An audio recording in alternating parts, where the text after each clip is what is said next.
یہ میری خوش نصیبی تھی، لیکن حالات کے خلاف توقع ڈرونی سی کروٹ بدل لی۔ تھوڑا ہی عرصہ ہوا چچا نے ناروے کے ایک مہاجر لڑکی کو گھر میں ملازم رکھ لیا تھا۔ وہ لڑکی گونگی اور بہری تھی، عمر 25 سال کے لگ بھگ، اور نہایت ہی بدصورت، کھاتی بہت تھی اور سوتی بھی بہت تھی۔ صرف اتوار کے روز ہی نہایا کرتی تھی۔ اسے تو دوسرے ملازم بھی منہ نہیں لگاتے تھے، لیکن چچا فلیر نے اسے اپنا منظور نظر بنا رکھا تھا اور اسے اپنی بچیوں کی طرح لاڈ اور پیار سے پالنے لگے۔ حد یہ ہے کہ چچا نے اسے قانونی طور پر اپنا متنبع بھی بنا لیا اور اسے جائیداد کا وارث بنا دیا۔ چچا کا یہ اقدام سب کے لیے معمہ بنا ہوا ہے۔ میں چھٹیوں میں چچا کے یہاں آیا کرتا تھا، لیکن یہاں سواری اور شکار میں خوب دقت کٹتی تھی۔ اب کہ مجھے یہاں آئے 3 دن ہی گزرے تھے، لیکن آج میں واپس جا رہا ہوں کیونکہ حالات زیادہ بگڑ گئے ہیں۔ ہاں تو اس لڑکی کے متعلق سنیے۔ میں اب کے یہاں آیا تو لڑکی میں نمایاں تبدیلیاں دیکھی۔ وہ اب پختہ عورت دکھائی دیتی تھی اور قدرے صاف ستھری بھی۔ پہلے روز میں نے کھانے کے وقت محسوس کیا کہ چچا کچھ کھوئے اور بے چین سے ہیں۔ کھانے کے بعد انہوں نے مجھے دوسرے کمرے میں بلایا۔ ان کے بلانے کے انداز میں بھی کچھ گھبراہٹ تھی۔ پال، چچا نے دوسرے کمرے میں بٹھا کر مجھے کہا، کل مزارے نے بتایا ہے کہ اس کی 2 بھیڑیں کسی درندے نے مار دی ہیں۔ کتوں نے مار دی ہوں گی، میں نے کہا، لیکن میں دیکھ رہا تھا کہ چچا کی بے چینی بڑھتی جا رہی ہے۔ نہیں، چچا نے ایک دم سے کہا، ہم نے کتوں کی ماری ہوئی بھیڑوں میں اکثر دیکھی ہیں۔ کتے بھیڑ کو مار کر کسی کو کونے کھدرے میں گھسیٹ کر لے جاتے ہیں اور اس کے اعضاء کو چبانا شروع کر دیتے ہیں، لیکن ان 2 بھیڑی کتوں نے نہیں مارا۔ دونوں کی گردنیں بے ڈھب طریقے سے چیڑی پھاڑی ہوئی تھیں، اور یہ کام کسی درندے کا ہے جو کتے سے کہیں زیادہ طاقتور اور خونخوار ہے۔ لیکن ایسے درندے اس علاقے میں کہاں چچا جان؟ میں نے کہہ دیا۔ لیکن میں سوچ رہا تھا کہ اگر 2 بھیڑوں کا مارے جانا چچا کے لیے اس قدر پریشان کن مسئلہ کیوں بن گیا ہے؟ آج صبح ایک اور بھیڑ اسی طریقے سے مار دی گئی، چچا نے کہا۔ اس کی گردن بھی اس کی طرح ہی چیری پھاڑی گئی تھی۔ ہم نے قریب کے جنگل کا کونا کونا دیکھ ڈالا، لیکن سوائے چند نقوش کے کچھ نظر نہیں آیا۔ یہ انسانی پاؤں کے نشانات تھے۔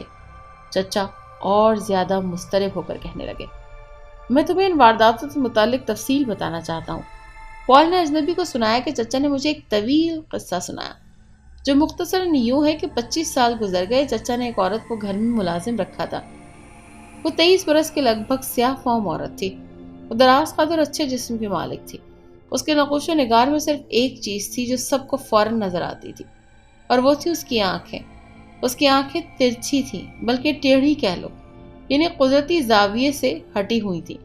چچا سناتے ہیں کہ اس عورت کے خلاف انہیں کوئی شکایت نہیں تھی، لیکن وہ کہتے ہیں کہ اس عورت میں کوئی مافوق الفطرت قوت تھی۔ گاہے بگاہے اس کا سراپا اور انداز جادوگرنیوں کا سا نظر آتا تھا۔ بہرحال وہ عام قسم کی عورت نہیں تھی۔ ایک روز اس عورت نے میرے چچا کو بتایا کہ اس کے پیٹ میں بچہ ہے۔ چچا بھنا اٹھے۔ وہ اپنے گھر میں کسی فحاشہ عورت کا وجود بھی برداشت نہیں کر سکتے تھے۔ انہوں نے اسی وقت اسے گھر سے نکال دینا چاہا، لیکن پھر رحم آ گیا۔ سوچا کہ اس حال میں کہاں ماری ماری پھرے گی۔ چچا نے اسے کہا کہ وہ بچہ پیدا ہونے کے بعد یہاں سے چلی جائے۔ چچا نے تو غصے سے اس کو کہا تھا اور خود بھی غصے سے پاگل ہو رہے تھے، لیکن وہ عورت یوں مطمئن بلکہ مسرور تھی جیسے کوئی بات ہی نہ ہوئی ہو۔ چچا نے اس پر غصہ کیا تو وہ مذاق کے موڈ میں آ گئی۔ چچا مجھے کہتے ہیں کہ نہ جانے میرے دل پر خوف سا کیوں طاری ہو گیا۔ وہ اپنے اعصاب پر کسی انجانے قوت کی ناگوار سی کیفیت اور گرفت محسوس کرنے لگے۔ انہوں نے اسے گلو خلاصی کرنے کے لیے کہہ دیا کہ وہ الگ کمرے میں رہے اور آئندہ نہ ان کے سامنے آئے اور نہ گھر کے کسی کام کو ہاتھ لگائے۔ انہوں نے اسے الگ کمرہ بھی دے دیا۔ پال اجنبی کو کہانی سنا رہا تھا۔ اجنبی کہانی سن رہا تھا۔ کبھی وہ کنکھیوں سے پال کی طرف دیکھ بھی لیتا، پھر اپنے کیچڑ آلود بوٹوں پر نظر دوڑاتا۔ تاریک اور یکبستہ رات گزرتی جاتی اور گاڑی آنے میں اب بہت دیر تھی۔ شاید برف باری کی وجہ سے کہیں دور پیچھے رک گئی تھی۔ پال نے سنایا کہ چند ماہ بعد اس عورت کے ہاں بچہ پیدا ہوا۔ چچا کو اطلاع دے دی گئی، یہ بچہ ٹھیک ہے لیکن عورت مر رہی ہے، شاید جلد ہی مر جائے۔ چچا گھبرا گئے۔ سوچا عورت مر گئی تو کہیں دفن کر دیں گے، لیکن بچے کو کس کے حوالے کریں گے؟ وہ بھاگتے ہوئے عورت کے کمرے میں گئے۔ دیکھا عورت بڑبڑا رہی تھی جیسے غشی میں بول رہی ہو۔ سمجھ نہیں آتی تھی کہ وہ کہہ کیا رہی ہے۔ جب چچا اس کے قریب جا کر رکے تو عورت نے انہیں آنکھیں کھول کر دیکھا اور چپ ہو گئی۔ اس نے لیٹے لیٹے اپنے پہلو سے بچے کو اٹھایا اور میرے چچا سے کہنے لگی، یہ تمہاری جائیداد کا وارث ہوگا۔ اس نے چچا کو گہری نظروں سے دیکھتے ہوئے کہا، میں نے اسے اچھی طرح ذہن نشین کر لیا کہ اسے کیا کرنا ہے۔ یہ میرا اچھا بیٹا ثابت ہوگا اور اپنا موروثی حق بھی کبھی نہیں چھوڑے گا۔ عورت کی آواز نزع کی کیفیت میں دبنے لگی، لیکن آواز صاف تھی۔ وہ کہہ رہی تھی کہ جو کوئی اس بچے کو وراثت کے حق سے محروم کرنے کی کوشش کرے گا وہ زندہ نہیں رہے گا۔ اس کے ساتھ ہی اس نے آخری ہچکی لی اور اس کا سر ڈھلک گیا۔ مرتے مرتے عورت نے سرگوشی کی، بچے کے ہاتھ دیکھو اور اسے پہچان لو، اور پھر وہ ہمیشہ کے لیے خاموش ہو گئی۔ میرے چچا نے بچے کی بند مٹھیاں کھول کر دیکھی۔ بچے کے دونوں ہاتھوں کی تیسری انگلی دوسری انگلیوں سے بہت زیادہ لمبی تھی، غیر معمولی طور پر لمبی۔ اس بچے کو ایک ملازمہ اٹھا کر لے گئے۔ وہ خدا ترس عورت تھی۔ مزاروں اور دیہات کے لوگوں نے چچا کو بتایا کہ جس انسان کی تیسری انگلی یعنی چھوٹی انگلی کے ساتھ والی اس قدر لمبی ہو وہ بظاہر انسان ہوتا ہے، لیکن اس میں بھیڑیے کی درندگی اور بھیڑیے ہی کے اوصاف ہوتے ہیں۔ دیہاتیوں نے بتایا کہ ایسا انسان دن کے وقت انسانوں کے روپ میں رہتا ہے، لیکن رات کے وقت وہ مکمل بھیڑیا بن جاتا ہے۔ اسے جہاں کوئی انسان یا بھیڑ نظر آئے اسے دبوچ کر اس کا خون پی لیتا ہے۔ لیکن چچا ان توہمات کو مانتے نہیں تھے، لہٰذا انہوں نے اس طرف کوئی خاص توجہ نہ دی۔ وہ قدرے مطمئن ہو گئے کہ بچے کو ایک ملازمہ اٹھا کر لے گئی ہے اور اس کی ماں مر گئی ہے۔ وہ ملازمہ 10 سال تک اس بچے کو پالتی رہی۔ آخر ایک روز بھاگ گیا اور پھر کسی کو نظر نہ آیا۔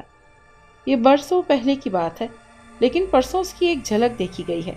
ظاہر ہے کہ اب وہ 10 برس کا بچہ نہیں 26-27 برس کا ہو چکا ہوگا۔ چچا نے مجھے بتایا ہے کہ یہ بھیڑیں اسی نے ماری ہیں، لیکن چچا نے یہ خدشہ بھی ظاہر کیا ہے کہ اس کا مقصد بھیڑوں کو مارنے کا نہیں۔ بچے کی ماں نے مرتے وقت کہا تھا کہ جو کوئی اس سے وراثت کا حق چھیننے کی کوشش کرے گا وہ زندہ نہیں رہ سکے گا۔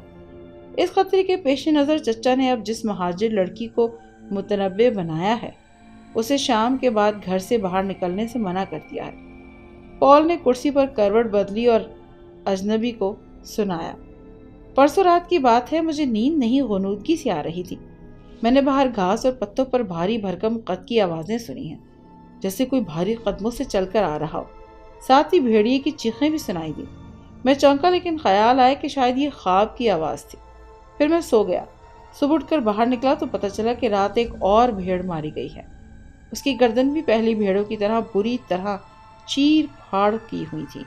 چوکیدار کہتے ہیں کہ وہ رات بھر چوکنے رہے مگر پھر بھی بھیڑ ماری گئی۔ ناشتے کے بعد ہم نے فیصلہ کیا کہ اس خونخوار درندے کا بہرحال کھوج تو لگایا جائے۔ چنانچہ ہم 30 آدمیوں کو کچھ گھوڑوں پر کچھ پیادہ ساتھ لے کر جنگل میں پھیل گئے۔ کتوں نے بھی ہمارا بھرپور ساتھ دیا تو چچا کچھ زیادہ ہی پریشان ہو گئے، کیونکہ جب ہم واپس آئے تو ہمیں بالکل بھی کامیابی نہ ملی۔ باقی آدمی دوسرے راستوں سے اپنے اپنے گھروں کو چلے گئے اور چچا ایک تنگ سے جنگلی راستے پر چل پڑے۔ شام کا دھندلکا پھیلنے لگا۔ ہم استبل سے کوئی 2-2.5 میٹر دور ہوں گے کہ ہمارے گھوڑے اچانک بدک کر رک گئے اور گردنیں دائیں بائیں گھما کر خوف سے ہنہنانے لگے۔ چچا نے اس طرف دیکھا تو ان کے منہ سے خوف زدہ چیخ سی نکل آئی۔ مان بعد بھیڑیے کے ہولناک چیخ سنائی تھی۔ اس کے ساتھ ہی انسانی کہے گونجے اور ماحول پھر شام کا سا سایہ سکوت ہو گیا۔ اس سکوت میں ہال کا عنصر نمایاں تھا۔ ہم نے اچھی طرح سنا تھا کہ کسی انسان کے گھٹے ہوئے گلے سے خراٹے اور کرناک آوازیں نکل رہی تھیں۔ گھوڑے بدک رہے تھے۔ چچا گھوڑے سے کود کر اس طرف بھاگے۔ میں بھی ان کے پیچھے دوڑا۔ ہم جھاڑیوں کو پھلانگتے ہوئے کھلے میدان میں آ گئے۔ پھر دیکھا زمین پر کوئی چیز پڑی ہوئی ہے۔ اس کی گردن اسی طرح بے رحمی سے چیر پھاڑ کر دی گئی تھی جس طرح بھیڑوں کی گردنیں کی گئی تھیں۔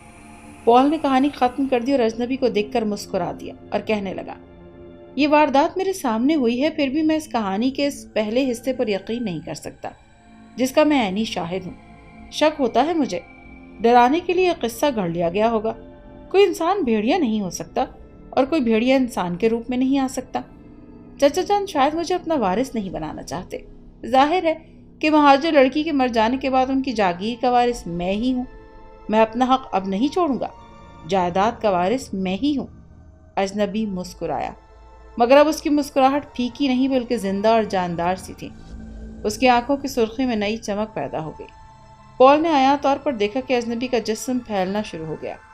پال کے دل پر ایک سخت خوف سا طاری ہو گیا۔ جب اجنبی نے اس کی آنکھوں میں آنکھیں ڈالیں تو پال نے اپنے جسم میں سرد سی لہر سرایت کرتی محسوس کی۔ اس لہر نے اس کے جسم کو بے حس و حرکت کر دیا۔ اجنبی کی مسکراہٹ خندہ دندہ نما بل گئی۔ پال کا جسم لرزنے لگا اور زبان کند ہو گئی۔ اجنبی کے 2 دانت باہر نکل آئے، ہونٹ کھل گئے اور ہونٹوں کے کونوں سے رال کی دھار نکل آئی۔ دوسرے ہی لمحے اجنبی بھیڑیا بن گیا۔ وہ اٹھ کھڑا ہوا۔ اس نے اوور کوٹ کی جیب سے ہاتھ نکال کر پال کی طرف بڑھایا تو پال کے رونگٹے کھڑے ہو گئے۔ اس نے دیکھا کہ اجنبی کے ہاتھ کی تیسری انگلی بہت لمبی ہے اور اس کی انگلیوں کے ناخن لمبے ہوتے جا رہے ہیں۔ گاڑی آنے میں بھی دیر تھی۔ رات کی یک بستہ سناٹے میں بھیڑیے کی ہولناک چیخ اور اس کے ساتھ ساتھ دبے دبے انسانی خراٹے سنائی دیے اور رات پھر خاموش ہو گئی۔ اگر آپ کو یہ کہانی اچھی لگی ہے تو اس ویڈیو کو لائک کیجیے اور اس طرح کی مزید ویڈیوز دیکھنے کے لیے ہمارے چینل کو سبسکرائب کیجیے۔ اور ہاں، اگر آپ کے کسی دوست، رشتہ دار یا بہن کے ساتھ خدا نہ کرے ایسا کوئی واقعہ پیش آیا ہے تو ہمیں کامنٹ سیکشن میں اس کے بارے میں ضرور بتائیے۔